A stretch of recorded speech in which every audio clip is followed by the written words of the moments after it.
आज हम बात करेंगे एक ऐसे भारतीय गायक की, गज़ल गायक की जिसने कमाल कर दिया था और जिसने बॉलीवुड में ही नहीं बल्कि गज़ल गायकी में भी अपना अलग-सा रंग बखेरा था।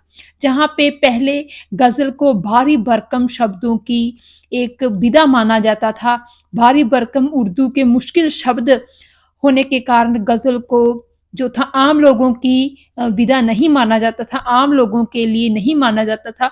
वहीं पर उस गायक ने, उस गज़ल गायक ने भारी भरकम नहीं बल्कि सिंपल से सादा आम जनजीवन में यूज़ किए जाने वाले शब्द, लफ्ज़, अल्फ़ाज़ अपनी गज़लों में भरकर जो है भारतीय लोगों को सुनाए और भारतीय लोगों को ने भी उन शब्दों के साथ सजी हुई गज़लों को खूब पसंद किया। मैं बात कर रही हूँ भारतीय गज़ल गायक गज़ल के किंग कहे जाने वाले जगजीत सिंह के बारे में। जगजीत सिंह की अगर हम जन्म की बात करें तो उनका जन्म हुआ था 8 फरवरी 1941 को। राजस्थान के गंगानगर में उनका जन्म हुआ था और उनके पिता का नाम अमर सिंह था, जो कि ब्रिटिश जो है सरकार में नौकरी करते थे, ब्रिटिश सरकार के भी वो मुलाज़िम थे और उनकी माता बचन कौर थी और वो एक हाउसवाइफ़ थी। तो इस तरह अपने बचपन से ही जो था जगजीत सिंह को संगीत के प्रति काफ़ी रुचि थी, काफ़ी जो था उनका झुकाव था संगीत के प्रति। तो इस तरह उनके परिवार वालों ने, पिता ने भी उनकी संगीत के प्रति जो थी दीवानगी को समझा और संगीत की शिक्षा उनको गंगानगर में ही दिलाई गई। तो इस तरह कहते हैं कि अपने बचपन में ही जो है जगजीत सिंह ने गुरुद्वारा में जाकर भजन वगैरह गाने शुरू कर दिए थे। सिख गुरुओं के बारे में वो जो है जीवनियाँ गाते थे, इस तरह भजन गाने उन्होंने शुरू किए और धीरे-धीरे उनकी जो लोकप्रियता थी, वो इलाके में बढ़ने लगी। तो इस तरह एक टाइम तो ऐसा आया जब जगजीत सिंह के ऊपर इस बात का बहुत असर हुआ कि उनको अपना करियर जो है इसी क्षेत्र में बनाना चाहिए। लेकिन उनके पिता नहीं चाहते थे कि वो जो है एक गायक के तौर पे अपना करियर बनाएँ। जैसे बहुत सारे उस टाइम के और बहुत सारे भारतीय माता-पिता को लगता था कि फ़िल्म इंडस्ट्री में जाना और एज़ अ गायक अपना करियर परस्यू करना, ये अच्छी बात नहीं होगी उनके बच्चे की। और जगजीत सिंह के पिता चाहते थे कि उनका बेटा जो है कोई ऑफ़िसर वग़ैरह बने जैसा आम जो है हिंदुस्तानी मिडल क्लास फ़ैमिली सोचती होती है। तो इस तरह लेकिन जगजीत सिंह के मन में कहीं न कहीं अपने गायन के प्रति इंटरेस्ट था और उनको गायकी से प्यार भी था। तो कहते हैं कि जो था उनके यूनिवर्सिटी के टीचर्स ने भी उनको सहयोग दिया और फिर उन्होंने जो था अपना गायकी प्रति रुझान ही जो था वो कायम रखने की जो है सोची। तो इस तरह अगर हम बात उनकी स्टडी की करें तो उन्होंने पॉलिटिकल साइंस में एमए की थी और उसके बाद जब उनके जो है टीचर्स ने भी उनको प्रोत्साहित किया, तो उन्होंने गायकी को ही अपना करियर बनाने की सोची। तो इस तरह वो मुंबई आ गए। लेकिन देखिए उस टाइम पे बॉम्बे आकर अपना करियर बनाना भी बहुत मुश्किल था, इतना आसान नहीं था। सबसे पहली बात तो यही है कि बॉम्बे आकर यहाँ पे सर्वाइव करना ही एक नए चेहरे के लिए बहुत मुश्किल काम होता है। तो कहते हैं कि जगजीत सिंह ने अपने अ, आवाज़ की बदौलत कुछ न कुछ प्राइवेट फंक्शंस में अ, गाने का जो है प्रोग्राम ले लिया और वो किसी न किसी प्राइवेट फंक्शन में जाते थे और वहाँ पे कुछ न कुछ परफ़ॉर्म करते थे, जिसकी वज़ह से उनको थोड़े पैसे भी मिल जाते थे और थोड़ा बहुत उनके खाने-दाने का भी इंतज़ाम हो जाता था। लेकिन कुछ ज़्यादा उनको सफलता नहीं मिली थी। फिर सुप्रसिद्ध लेखक जो थे खुशवंत सिंह उन्होंने अपने एक मैगज़ीन में जगजीत सिंह के बारे में कुछ 2-4 लाइनें छाप दी जिसकी वज़ह से जगजीत सिंह को थोड़ा बहुत ढंग का काम मिलने लगा। लेकिन फिर भी जगजीत सिंह जैसा चाहते थे वैसा तो उनको नहीं मिल रहा था और उनके घर वालों का भी दबाव था कहीं न कहीं कि अगर तुम वहीं नहीं कुछ कर सकते, नहीं तुम्हारा कुछ बन रहा तो तुम वापस आ जाओ। तो इस तरह फिर जगजीत ने भी टूटे हुए मन के साथ वापस आने का ही जो था इरादा किया और कहते हैं कि जब उन्होंने वापस आने की सोची उस टाइम पे उनके पास वापस लौटने के लिए, घर लौटने के लिए पंजाब पैसे भी नहीं थे और वो बिना टिकट ही ट्रेन में चढ़ गए और जब टीटी ने उनसे टिकट के बारे में पूछने के लिए टीटी आ रहे थे उनके करीब, तो वो जाकर बाथरूम में छुप गए। तो इस तरह बहुत ही ज़्यादा एक कह सकते हैं कि गरीबी में ही उनका बचपन गुज़रा था और गरीबी में ही वो कहीं न कहीं बॉम्बे गए थे और वहाँ पे भी उनको जो था स्ट्रगल ही करना पड़ रहा था। और फिर जब टूटे मन से वापस लौटे और फिर उनको अपनी गलती का एहसास हुआ कि नहीं अभी मैंने जो है समय से पहले ही हार मान ली है, तो इतना जल्दबाज़ी करने की ज़रूरत नहीं थी। कहते हैं कि वो फिर मुंबई के लिए रवाना हो गए और इस तरह किसी न किसी ताल्लुकात की वजह से उनको एचएमवी कंपनी में जो था एक उनका एल्बम निकला और वो एल्बम में उनके 2 गाने थे और वो निकले और क्या था कि उस कंपनी में जब उनके 2 गाने निकलने थे और उस टेप रिकॉर्ड के जो था कवर पर उनकी तस्वीर छापनी थी कंपनी ने और तो कंपनी वालों ने उनसे कहा कि देखिए अगर एक सिख लोगों को वो लगेगा कि एक सिख एक पंजाबी एक सिख जो है वो गज़ल परफ़ॉर्म कर रहा है, तो ये मतलब लोगों को हज़म नहीं होगी बात। तो इसीलिए आप हमें अपनी जो है एक बिना पगड़ी वाली और मतलब जो है बिना जो बालों वाली तस्वीर दें, क्लीन शेव तस्वीर दें। तो उस टाइम पे कहते हैं कि जगजीत सिंह को काफ़ी झटका लगा था क्योंकि वो एक सिख परिवार से थे और उनके जो है खानदान में बाल नहीं कटवाए गए थे, अपनी पगड़ी नहीं उतारी गई थी। तो ये बात है जगजीत सिंह को काफ़ी जो है उनके लिए सदमे के बराबर थी कि उनसे जो कंपनी वाले हैं वो इस तरह की माँग कर रहे हैं। लेकिन फिर कुछ दिन सोचने के बाद जगजीत सिंह ने फैसला किया कि अपने करियर के लिए उनको ये अपनी आदर्शों को जो है थोड़ा त्यागना पड़ेगा। तो इस तरह जगजीत सिंह ने हाँ कर दी और अपने बाल कटवा लिए और जब ये खबर कहते हैं कि जगजीत सिंह ने एक चिट्ठी के ज़रिए अपने परिवार को दी, उनके पिता को पता चला कि जगजीत सिंह ने अपने बाल कटवा लिए हैं और जो है अपनी जो है पगड़ी भी अलग कर दी है अपने आप से, तो उनके पिता उनसे बहुत खफ़ा हुए और कहते हैं कि 3 दिन तक तो वो घर से बाहर ही नहीं निकले, उनको इतना सदमा पहुँचा इस बात का।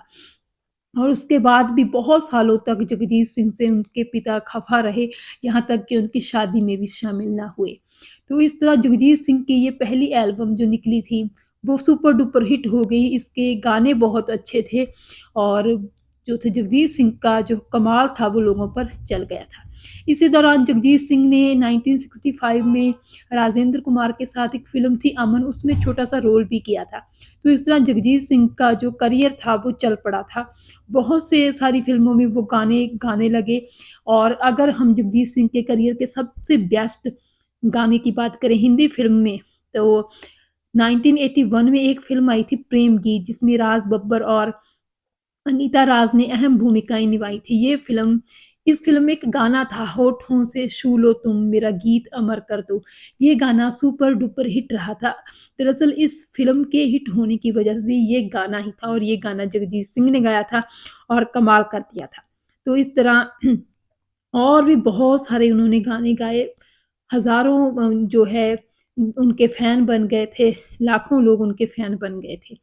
तो इस तरह जो है उनका करियर चल पड़ा था अपनी एक दिशा में और ये उनके बारे में सुभाष घई ने भी एक इंटरव्यू में बताया था जगजीत सिंह के बारे में कि कैसे जगजीत के सिंह के साथ उनका जो ताल्लुकात थे वो काफ़ी समय पहले से थे, उनकी दोस्ती काफ़ी गहरी थी। जब वो पढ़ रहे थे तभी से उनके एक-दूसरे के साथ अच्छे दोस्ताना संबंध थे।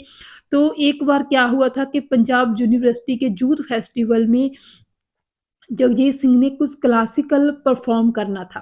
तो कहते हैं कि उस टाइम लोग काफ़ी मज़ाक उड़ाने लगे जगजीत सिंह का कि ये पंजाबी सिख जो है वो क्या गाएगा क्लासिकल पंजाबी तो सिर्फ़ भांगड़ा वग़ैरह कर सकते हैं। तो कहते हैं कि जब जगजीत सिंह स्टेज पर परफ़ॉर्म करने के लिए गए और 20-30 सेकंड में ही पूरा जो वहाँ पे लोग थे महफ़िल में, वो एकदम चुप हो गए, शांत हो गए क्योंकि जगजीत सिंह की आवाज़ में वो जादू था, वो मिठास थी, वो तड़प थी, वो तलब थी कि हर कोई उनको सुनने के लिए एकदम शांत हो गया। तो ये जगजीत सिंह की जादुई आवाज़ का, उनके गाने के स्टाइल का कमाल था। अगर जगजीत सिंह के हम बात करें सीरियल्स में, किसी टीवी सीरियल में उन्होंने गाया तो बहुत सारे सीरियल में उन्होंने गाया, लेकिन 1989 का एक सीरियल था जो कि मिर्ज़ा गालिब के ऊपर बना था, और गुलज़ार के इस महाकाव्य में जो था जगजीत सिंह ने भी बहुत अच्छे गाने, अपना गीत संगीत पेश किया था। और कहते हैं कि ये जो सीरियल देखने के लिए पाकिस्तान में बहुत सारी हज़ारों छतरियाँ लगाई गई थी उस टाइम पे, और कहते हैं कि लोग इस बात को मतलब दीवाने हो गए थे इस सीरियल के देखने के लिए। मिर्ज़ा गालिब पर ये सीरियल बना था, लेकिन कोई भी अपने आप अपने मतलब अपनी ज़ुबान से नहीं मान रहा था इस बात को कि वो इसीलिए इस ये सब जो छतरियाँ हैं वो लगवा रहे हैं। तो इस तरह ये बात तब सामने आई थी जब 2004 में जगजीत सिंह जो थे पाकिस्तान गए थे, वहाँ पे उनके फैन्स, उनके चाहने वालों ने ये किस्सा बयान किया था जगजीत सिंह से कि कैसे उनके उस सीरियल को देखने के लिए लोग दीवाने हुए थे। और यहाँ उसी टाइम पे परवेज़ मुशर्रफ ने भी जगजीत सिंह के साथ मुलाकात की थी और इस सीरियल में उनके परफ़ॉर्मेंस के बारे में भी बात की थी। तो इस तरह जो था जगजीत सिंह ने न सिर्फ़ भारत में, हिंदुस्तान में, बल्कि पाकिस्तान में भी अपनी बेहतरीन गायकी के साथ कमाल की जो अपनी एक फ़ैन फ़ॉलोइंग बना ली थी। तो इस तरह बहुत सारे उन्होंने गज़लें ऐसी गाईं जो कि भारतीय लोगों के और सिने प्रेमियों के दिलों में आज भी जो है धड़कती हैं। उनके चाहने वाले सिर्फ़ पाकिस्तान और हिंदुस्तान में ही नहीं, बल्कि हर दुनिया के हर मुल्क में मौजूद थे। यही कारण है कि वो अपने जो थे स्टेज परफॉर्मेंस करने के लिए हर एक मुल्क में जाते रहते थे। तो इस तरह उनके कुछ चंद बहुत ही ज़्यादा फ़ेमस गानों की अगर बात करें तो सरफ़रोश का फ़िल्म का एक गाना था जो कि आमिर खान और सोनाली बेंद्रे पर फ़िल्माया गया था, होश बालों को खबर क्या बेखुदी क्या चीज़ है। ये गाना बहुत ही ज़्यादा पॉपुलर हुआ था और लोग इस गाने के दीवाने हो गए थे। एक उन्होंने गाना गाया था तुम बिन फ़िल्म में, कोई फ़रियाद तेरे दिल से निकली हो जैसे, ये गाना भी बहुत ज़्यादा फ़ेमस हुआ था और जवां दिल की धड़कन बन गया था उस टाइम पे। तो इस तरह जो उम, करियर था जगजीत सिंह का ये तो कमाल का था ही, लेकिन बात यहाँ पे ये है कि इनका करियर जितना कमाल का रहा, वहीं पे इनकी निजी ज़िंदगी बहुत दुखों, दर्दों से भरी रही। अगर हम इनकी पर्सनल लाइफ़ की बात करें तो इन्होंने 1967 में चित्रा दत्ता से शादी कर ली थी, जो कि एक बंगाली जो है गायकी के क्षेत्र में ही काफ़ी फ़ेमस घराना था, उस उनसे संबंधित थी। दरअसल चित्रा गुप्ता की शादी देबू प्रसाद दत्ता चित्रा दत्ता की शादी देबू प्रसाद दत्ता नाम के एक व्यक्ति से हो गई थी, जिनकी जान-पहचान जगजीत सिंह के साथ भी हुई थी। लेकिन किसी कारण फिर देबू प्रसाद दत्ता ने अलग होने का फैसला कर लिया था अपनी पत्नी चित्रा दत्ता से। तो इस तरह उन्होंने दूसरी शादी कर ली, तो फिर जगजीत सिंह जो थे चित्रा दत्ता को जानते थे और उनके साथ वो काफ़ी मतलब स्टेज परफ़ॉर्मेंस भी कर चुके थे। तो धीरे-धीरे जगजीत सिंह और चित्रा दत्ता एक-दूसरे के करीब आ गए और उन्होंने शादी करने का फैसला कर लिया। यहाँ पे आपको बता दें कि जगजीत सिंह की पत्नी चित्रा दत्ता की पहली शादी से एक बेटी थी। तो इस तरह इन्होंने शादी कर ली और जगजीत सिंह और चित्रा के एक बेटा हुआ विवेक। लेकिन ट्रेजेडी दुखांत जो है वो तब हुआ जब चित्रा और जगजीत सिंह का बेटा विवेक महज़ बहुत ही कम उम्र में, महज़ 20 साल की उम्र में वो एक रोड एक्सीडेंट में जो इस दुनिया को छोड़कर चला गया। तो उस टाइम पे कहते हैं कि जगजीत सिंह को इस बात का इतना सदमा लगा कि वो मतलब पूरी तरह सदमे में चले गए। ज़ाहिर है सदमा तो लगना ही था, इकलौता बेटा था उनका, और उनकी पत्नी चित्रा दत्ता ने तो फिर गाना ही बंद कर दिया था। जगजीत सिंह ने भी अपने आप को गायकी से बहुत दूर कर लिया था, वो एकांत में ही रहने लगे थे, लेकिन फिर धीरे-धीरे लोगों ने उनको मतलब कहा कि आप अपना जो है अपनी कला को लोगों में लेकर आएँ, अब लोग आपको देखना चाहते हैं, सुनना चाहते हैं, आपसे प्यार करते हैं। तो फिर उन्होंने दोबारा जो है इस ग गायकी के क्षेत्र में दोबारा आने का फ़ैसला किया। तो इस तरह बहुत ही दर्द भरी, दुःख भरी कहानी रही है पर्सनल लाइफ़ में चित्रा दत्ता, उनकी पत्नी और जगजीत सिंह की। देखिए, जो बाद के उनके गाने हैं, जो हम 90s जो उनके बेटे के साथ ऐसी घटना हुई थी, उसके बाद के जो गाने हैं, उनमें उनका दर्द जो है साफ-साफ दिखाई देता है। उन्होंने एक फ़िल्म में एक गाना गाया था, दुश्मन फ़िल्म थी वो और उस फ़िल्म में उन्होंने एक गाना गाया था, चिट्ठी न कोई संदेश, न जाने कौन-सा है वो देश जहाँ तुम चले गए। ये गाना इतना दर्दमयी था कि सुनने वालों को उनकी तड़फ, उनकी दर्द, उनकी उदासी और उनकी मायूसी साफ-साफ दिखाई दे रही थी उनकी आवाज़ में। तो ये उनकी आवाज़ का जादू था और हर कोई ये महसूस करता था कि जो उनके बेटे के देहांत के बाद उन्होंने गाने गाए, उनमें वही दर्द, वही जो सोच, वही एक जो है मायूसी ज़िंदगी के प्रति, वो साफ-साफ झलकती थी उनकी आवाज़ में और वो यही कारण है कि वो गाने इतने दर्द भरे उनके जो थे लोगों को बहुत ज़्यादा सुनने को भी पसंद आए क्योंकि उनमें उनको अपना दर्द जो था, वो कहीं न कहीं महसूस होने लगा था। तो इस तरह इस बेहद शानदार गज़ल गायक ने ना सिर्फ़ गज़ल को आम लोगों तक पहुँचाया, जैसे पहले गज़ल को यही माना जाता था कि गज़ल जो है बहुत बड़े-बड़े मुशायरों में, बड़े-बड़ी काव्य महफ़िलों में ही गाने वाली चीज़ है। ये बड़े-बड़े जो है विद्वान लोग हैं, वही इस विधा को समझ सकते हैं, वही इसको जो है गा सकते हैं, वही इसको सुन सकते हैं। वो सब ख़त्म करके जगजीत सिंह ने गज़ल की एक नई रूपरेखा तैयार की। नए तरीके से उनको गाया और भारी भरकम उर्दू के जो मुश्किल शब्द थे, अल्फ़ाज़ थे, उनसे गज़ल को मुक्त करके एक नई गज़ल का जो है आगाज़ किया। उन पर ये आरोप भी लगे थे कि उन्होंने गज़ल की प्योरिटी को ख़त्म करने की कोशिश की है। लेकिन जगजीत सिंह ने इस बात की कभी परवाह नहीं की और अपने श्रोताओं को, अपने चाहने वालों को वही चीज़ दी जो वो सुनना पसंद करते थे। तो इस तरह जो है जगजीत सिंह उनके चाहने वालों में बहुत सारे लोग थे, सारी दुनिया ही उनके चाहने वाली थी। मनमोहन सिंह भारतीय प्रधानमंत्री वो भी उनको बहुत पसंद करते थे और जगजीत सिंह एक ऐसे पहले गायक थे जिनकी जो है आवाज़ पूर्व प्रधानमंत्री अटल बिहारी वाजपेयी की कविताओं के लिए भी यूज़ हुई। जी हाँ, उनकी कविताएँ जो थी उन पर जगजीत सिंह ने अपनी आवाज़ देकर 2 एल्बम्स निकाली, एक तो थी नई दिशा और दूसरी संवेदना। तो ये जो था उनका कमाल था कि उनको लोग बहुत प्यार करते थे और बहुत ज़्यादा उनको सराहते भी थे। तो जैसे कहते हैं कि अम, हर एक चीज़ का, हर एक जो है कलाकार का एक दौर होता है, उसके बाद वो दौर ख़त्म भी हो जाना होता है और वो समा भी आ गया, वो दुःख समा भी जब जगजीत सिंह जी इस दुनिया को छोड़ के चले गए। उनको ब्रेन हैमरेज हो गया था और 10 अक्टूबर 2011 को वो इस दुनिया को छोड़कर चले गए। तो देखिए उनकी पत्नी चित्रा सिंह के लिए ये कितना सदमे वाली बात होगी। आपको यहाँ पे बता दें कि चित्रा सिंह की पहली शादी से जो उनकी बेटी थी, उन्होंने भी आत्महत्या कर ली थी। लेकिन उनकी आत्महत्या कैसे हुई, इस बात का तो नहीं पता लगा। लेकिन देखिए कितनी दर्द भरी और कितनी दुःख भरी ये दास्तान है चित्रा सिंह की कि जिनकी पहले बेटे की मौत हो गई, उसके बाद उनकी बेटी भी चली गई और 2011 में उनके हमसफ़र जगजीत सिंह भी इस दुनिया को छोड़कर चले गए। तो जगजीत सिंह जी का जो स्थान है भारतीय ग़ज़ल में, जहाँ बॉलीवुड फ़िल्म इंडस्ट्री में उनको झुठलाया नहीं जा सकता।